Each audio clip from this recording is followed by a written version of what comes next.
Welcome to The Explainer. Today, we're bringing a touch of the tropics right into your living room. We are diving into a complete care guide for the absolutely stunning Chinese fan palm. Native to the subtropical forests of East Asia, this plant, which is also beautifully known as the fountain palm, is literally an architectural masterpiece for your home. If you're looking for a dramatic statement piece that also just so happens to be completely non-toxic to your cats, dogs, and kids, well, you are in exactly the right place. Okay, let's dive right into this. We're gonna use what I like to call a hierarchy of needs approach today. We'll start by meeting the fountain palm, then hit the foundational trio of light, water, and soil. After that, we'll look at perfecting the indoor climate, routine care, troubleshooting pests and problems, and finally styling your fan palm. So, Section 1, meet the fountain palm, a forgiving tropical beauty. There's this huge houseplant myth out there that all indoor palms are just these dramatic, impossible-to-please divas. But plant expert Marina Remeslo really hit the nail on the head. She notes that people often think palms are fussy, but this one is refreshingly tough and forgiving. So if you've been a little nervous about palm care, let that build your confidence right up. Her absolute #1 tip for success isn't some super complicated fertilizer routine, it's simply getting the lighting right. Give this beauty bright, indirect sun. Think like a nice east-facing window, and it's gonna reward you big time. And when we say it rewards you, we mean it. 6 to 8 feet. Sure, they're native to subtropical regions and are famously slow growers, but with the right care indoors, they can eventually reach a towering 6 to 8 feet tall. We are talking about a literal indoor tree that commands the entire room, and honestly, might just touch your ceiling. Moving right along to Section 2, the foundation. Light, water, and soil. Listen, if you want that massive, towering plant we just talked about, mastering these foundational elements is your secret weapon. Let's look at watering first, specifically this big debate, tap water versus filtered water. Here's the thing. Palms can be super sensitive to the chemicals just sitting in standard tap water, specifically fluoride and chlorine. Over time, those chemicals actually build up and cause that really unsightly brown burn on the tips of the leaves.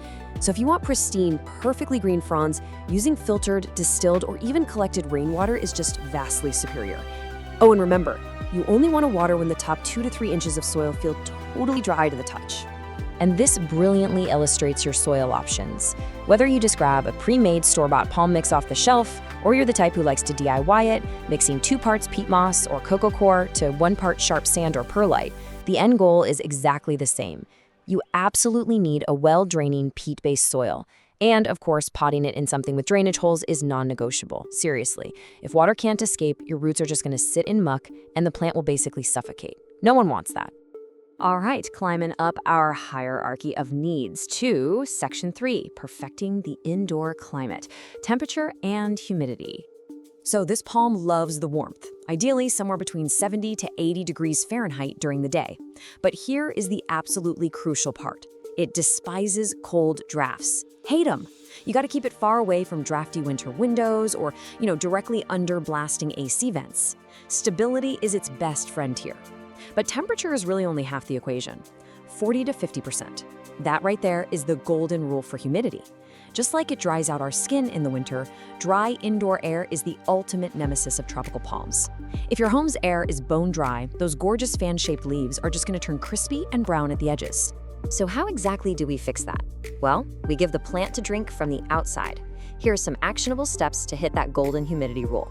You can try setting the pot on a pebble tray filled with water, grouping it with other moisture-loving tropicals, which kind of creates this cool little microclimate, or you can mist it daily with a spray bottle. But you know what the single most effective method on this list is? Placing a cool mist humidifier nearby. Seriously, that is the surefire way to keep your fan palm lush, green, and happy. Okay, on to Section 4, routine care and maintenance, feeding, pruning, repotting. The really great news here is that everyday chores for the slow grower are super minimal. You only actually need to use a slow-release fertilizer twice a year, just once in the spring and once in the summer. Let it rest through fall and winter because over-fertilizing then will actually burn the roots. But okay, when it comes to pruning, there is a massive rule you have to remember. Please never cut the top or crown of the palm. Look, it's totally fine to prune away the old, dead, fully brown fronds at the very base. That's just natural shedding. But that central crown right at the top, that's where all the new growth originates. If you snip that top off thinking you're just giving it a little haircut, you will instantly kill the plant. No coming back from that. Now, every 1 to 2 years, usually in early spring, when you start noticing roots trying to escape out the bottom drainage holes, it's going to be time to repot. It's actually a super simple 4-step process. First up, water the palm a day beforehand just to minimize transplant shock. Second, gently remove it and inspect those roots, trimming anything that looks black or mushy. Third, grab a new pot that is just 1 to 2 inches larger. Seriously, no bigger or to hold way too much moisture. Add in your fresh, well-draining mix. And finally, center your palm at the exact same depth it was at previously and water it sparingly until you see some fresh new growth. All right, let's look at Section 5, Troubleshooting Pests and Problems. You know, even with the absolute best complete care guide in the world, things can occasionally go sideways. But remember, plant ailments are just the plant trying to communicate with you. They're definitely not an immediate death sentence. In fact, let's tackle the single most frequently asked question in the entire world of indoor palm care. Why are my palms tips brown? So the crucial point is, it's almost always one of these top 3 culprits. Number 1, low indoor humidity, meaning the air is just too dry for it. Number 2, those tap water chemicals we talked about earlier, like fluoride and chlorine, literally burning the tips. Or number 3, you're letting the soil dry out completely like a desert between waterings.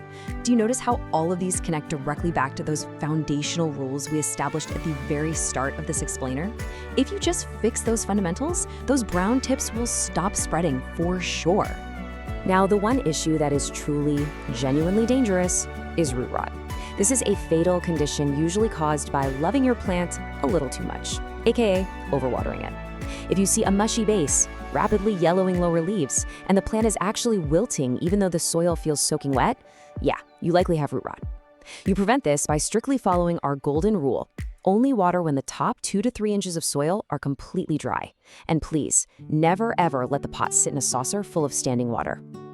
Finally, Section 6, Styling your fan palm. Now that we know exactly how to keep it perfectly healthy, here is the fun part, the aesthetic payoff for all your hard work. This plant's elegant arching fronds kind of spill downward like water, giving it that gorgeous fountain shape. It really makes it an incredible tool for elevating your interior design. You can use it as a corner specimen to soften up hard architectural lines, or maybe an entryway greeter to give your guests this lush, vibrant welcome. It makes a totally stunning sunroom star, instantly bringing in a vacation vibe. You could even use 2 of them to frame a large window, or bring one into your home office to upgrade the space with a sense of living calm. And here's a little pro tip. It pairs brilliantly with other large leaf tropicals, like a bird of paradise or a monstera, if you're trying to create that full-on indoor jungle look. And that actually brings us to the end of our complete care guide journey today. I want to leave you with one final thought. Where will your fountain palm thrive?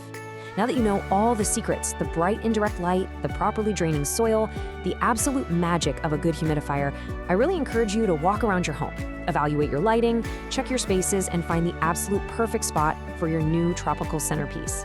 Thanks so much for joining me on this explainer, and happy planting.